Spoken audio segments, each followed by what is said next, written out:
Hello， 大家好，我是正正。今天我们来说一下 Dear David 梦中的男孩。这是一个2017年美国的都市传说，也是我迄今为止觉得最真实的一个灵异事件了。因为看完可能会真的毛骨悚然。事情要从2017年的夏天说起。插画家亚当·爱丽丝开始在推特上说自己经常梦见一个男孩坐在绿色的摇椅上。梦见男孩不要紧，主要是梦见的这个男孩的头是畸形的，而且每次都能梦见这个小男孩朝自己走过来。然而没等到接触他就醒了。于是他就把自己梦见的这个男孩把他画下来，这个就是他梦见那个男孩的样子。可能大家觉得他只是随便画画引起别人的热议，但是接下来他却开始在推特上直播了自己的遭遇。在他梦见小男孩的后几天，他又做了一个奇怪的梦，这次是小女孩。这个小女孩在梦中问爱丽丝：“你有见过一个叫做大卫的男孩吗？”爱丽丝肯定要问了：“谁啊？”那个女孩说：“就是亲爱的大卫。”你见过他？爱丽丝觉得前几天梦中见过的这个小男孩不会就是这个大卫吧？那个女孩接着说，大卫已经死了，而且他只在半夜的时候出来。如果你看到他，得先说亲爱的大卫，然后就可以问他2个问题，但是永远不要问第3个问题，否则他会杀了你。本以为梦到这个女孩只是一个偶然，爱丽丝觉得之后应该不会再梦到了。结果过了2天，他又梦到大卫了。这次他想起了女孩说的，问了他2个问题。第一个是他怎么死的？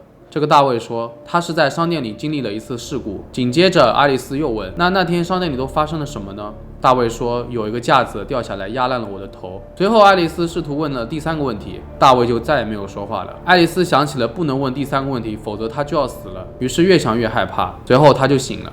第2天，他在互联网上就真的找到了一个叫做大卫的孩子，在纽约被一个架子压死了。这下爱丽丝被吓得半死，她觉得这个梦中的男孩可能是真的，于是她请求房东想搬到2楼去住。当她搬到2楼的时候，她觉得男孩可能因为她搬家了就不去找她了。随后又过了几个晚上，爱丽丝觉得她家的猫一直对着走廊的门缝上看东西。大家都知道猫是一种很灵性的动物，它可以看到好多人看不见的东西，就连续4个晚上一直趴着门缝看，好像这个门后面有什么东西一样。爱丽丝就决定对着猫眼看看，并且拍下了一张照片，然后他打开门看看，什么都没有。随后他又关上门，对着猫眼拍了一张，然后他就比较了这2张照片，发现果然有一个地方似乎有什么东西站在那边。他吓得赶紧关上门上床睡觉了。在之后的几天里，猫就一直蹲在门口，就算熄灯了也要扒着门缝，这样也不是一个办法。于是爱丽丝就在门前用盐画了一道保护线，然后下载了一个录音软件，准备录下半夜有什么动静。这个软件呢有一个特点，它不会一直录，而是有了声音它才会录下来。然后到了第2天早上起床，这个录音软件显示昨天半夜录下了33段录音，这里大部分都是猫和自己的声音，但是有这么3段录音是他解释不了的。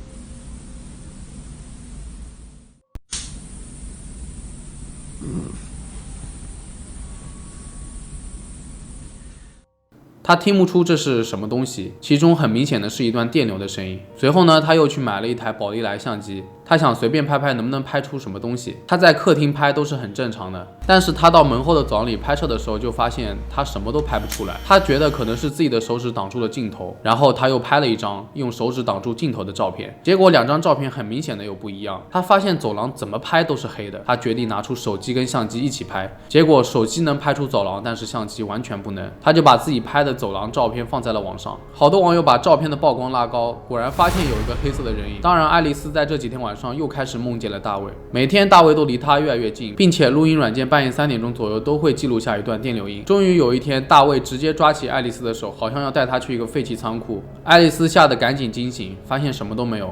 但是第2天早上，她在自己的手臂上发现了很明显的红色爪印。在这段时间里，爱丽丝还收到了一个不知名的人一直给她打电话，而且每天晚上都打。爱丽丝觉得烦了，就接起了电话。结果电话里一开始没有声音，后来传来了微弱的呼吸声，然后电话里就传来一句 “hello”。爱丽丝吓得赶紧挂了电话，因为这声 “hello” 不是那种问候型的，而是用了非常扁的语调，是类似于 “hello”， 听上去非常诡异。当天晚上，她吓得整晚都没有睡觉。之后，爱丽丝想要出去旅游来摆脱大卫，但是她家有2只猫，她放心不下，所以她决定买一个宠物监控。这个宠物监控会提示，一旦拍到有东西在动，就会马上给手机发送通知。她想先测试一下这个监控，于是她测试的第1个晚上，监控就拍下了这么一段画面：客厅里的绿色椅子在自己摇动，而且挂在墙上的龟壳自己掉了下来。爱丽丝说她从来不开窗，不可能是因为风让这些东西自己动。然后她就把绿色的椅子挪走了。又是一个晚上，他发现他家的猫一直在追着什么东西，而且茶几上的杯子也在自己移动。爱丽丝说自己家的猫也从来不喜欢追逐虫子，而且他们家平时也没有虫子。后来书家的仙人掌又莫名其妙的自己掉了下来。这一连串的事情发生的都太诡异了，这些事情单独看其实没有什么问题，但是把它们联系起来就觉得特别恐怖。于是爱丽丝就准备去日本旅行，结果她在日本北海道的时候看到了一个雕像，和她梦中的大卫几乎长得一模一样。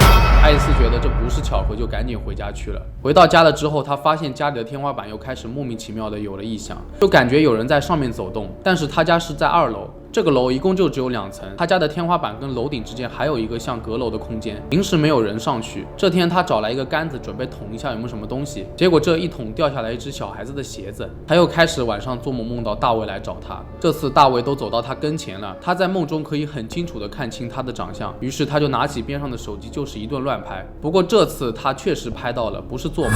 第二天早上拿起手机看了，半夜拍了10几张照片，真的拍到了有一个小男孩坐在他对面的沙发上盯着他看，而且特别明显。这下爱丽丝彻底崩溃了，她决定找来一台相机，想记录下她晚上睡觉时有什么东西。这台相机的拍摄是间隔性的，是每过一段时间就会拍一张。结果她用相机的第一个晚上就拍下了毛骨悚然的东西，这就是她在睡前拍的，没有什么东西。我们再来看看下面一张。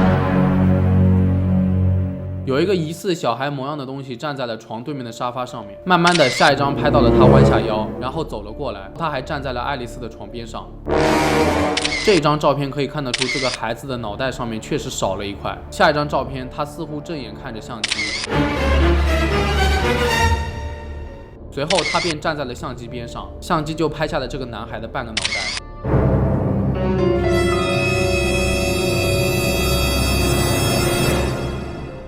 这半个脑袋上面还有毛发。随后相机记录到了最后一张，